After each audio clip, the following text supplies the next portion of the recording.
Charlie, it's good to see you again. I'm glad you're back in my office. How are you feeling today? I'm good. How are you?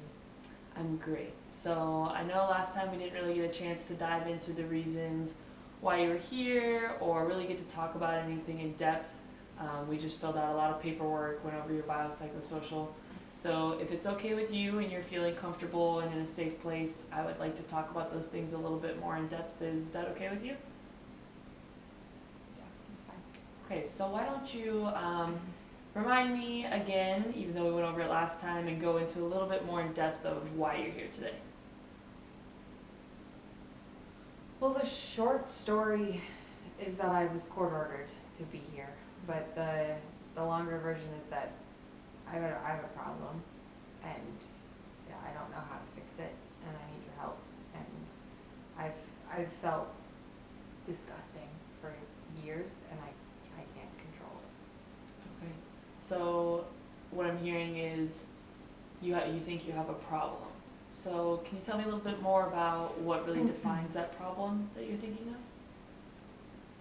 of? My girlfriend walked in on me having sex with my daughter and forcing my son to watch it. I think that's a pretty clear problem. Okay. So can you tell me a little bit more about her reactions and what kind of went down during this whole situation? Well, obviously, if anyone catches anybody doing something as grotesque as that, there's going to be a reaction, and it was a violent one. I think the root of this is I've had an unhealthy attraction to children my whole life, and I've avoided them the best that I could, but my ex-wife wanted kids, and she was my wife, so we had kids, and I'm around them constantly, and it got to the point where I couldn't control it anymore. Okay. I'm hearing a lot of kind of negative feelings, and correct me if I'm wrong, in your expressions when talking about not only the incident, but a little bit about your past and kind of how you felt throughout this whole situation, even before you got caught, when you were caught, and even after. Now that you're here with me, it sounds like you're feeling very negative about this. How could you not? This is foul, and I've felt like this since I was a teenager, practically. I mean, my little sister was, she was born, a while after I was. There's an age difference there, and when she was little, I knew that the way that I felt about her was inappropriate, and that I never acted on it when she was in the house, because she got older and she grew up, and I didn't feel that way anymore, and I knew that that's just so foul to feel that way about a child, and because I avoided that. I avoided kids. I was just never around them ever until my own. So you mentioned that you had inappropriate feelings towards, it was your younger sister, correct? Yeah. Okay. Can you tell me a little bit more of what qualifies as inappropriate feelings according to yourself? Yeah, it's not normal to get turned on by little girls. I tried, and then I dated, women my age and older, and I got married. I got married to a woman my age, but I've never been able to be sexually attracted to my wife the way that I was or am to kids. Mm-hmm. So I'm hearing that this is an attraction that you felt from the time that you were a teenager, is that correct? Or maybe a little bit younger than that. So tell me a little bit about the process of having a wife and having kids, knowing that you've had these feelings for younger children. It was a cover-up. It was what I was supposed to do. You graduate from high school, go to college, get a job, make some money, get a wife, get a mortgage, and start having kids, and that's what you're supposed to do. And I knew that I didn't feel right about it, but what are you supposed to do? It sounds like you're getting a lot of outside pressure from either maybe family or society that you had to live your life a certain way. Yeah, if we go way back, I've always been under the thumb, so to speak, of my dad. And you do what you're supposed to do. You do what you're told. Okay. And what are some of the things, or maybe some of the values and kind of expectations that your father set for you that would fall under that umbrella of do what you're supposed to be told? What my dad says goes. You know, that was a long time ago, but if he says jump, I say how high. That's how it's always been. And how did that affect you as a child? I never felt like he loved me, or that anything I did was good enough for him. It was about making sure that he was happy, making sure that he was pleased.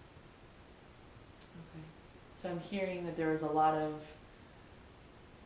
from what you're telling me, this innate sense to make your father happy, always following under his expectations and doing these things. And I also hear you use the word pleased.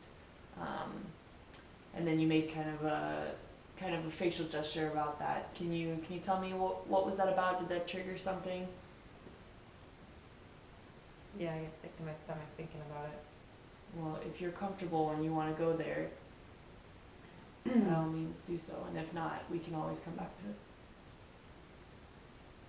Yeah, well, it's no mystery to me, at least, why I think why I'm driven to do these things with children. It's what I thought was normal. Okay, so Now I know that it's not normal, but for as long as I can remember, I was my dad's toy. No, and that lasted as long as until I grew up enough to get out of the house, and then I could cover up what was done to me by fitting into society, dating, and that's when the girls, being attractive and tall and athletic, like I can date girls, and so forever I felt like this has just been a covering up process. I covered up what was done to me, and now I'm covering up what I've done to my own kids. okay. So you've given me a lot of information there.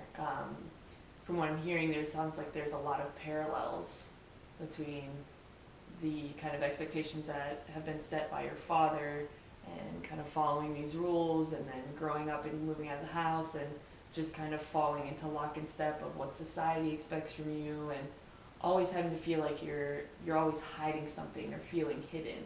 And I really would enjoy talking about that maybe a little later on in the session, but you said something that caught my attention. You referred to yourself as your father's toy.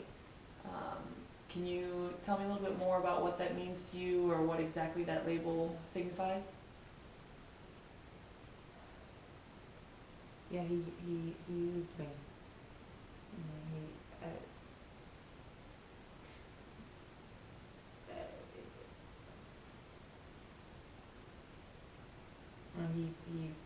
He beat on my mom, or beat on me, and when she was,